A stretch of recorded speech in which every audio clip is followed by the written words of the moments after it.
Epsom salt is made up of magnesium sulfate.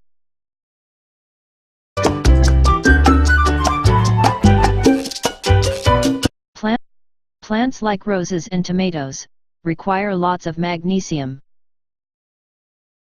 You will need a plastic bottle, a funnel and a packet of Epsom salt.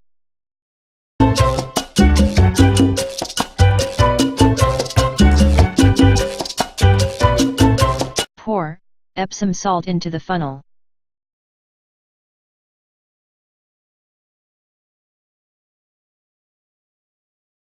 Pour warm water onto the Epsom salt. The Epsom salt will dissolve.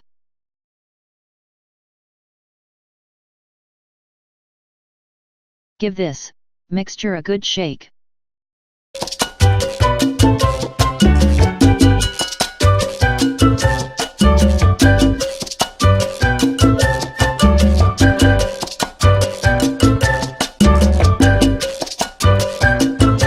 Allow the Epsom salt mixture to reach room temperature.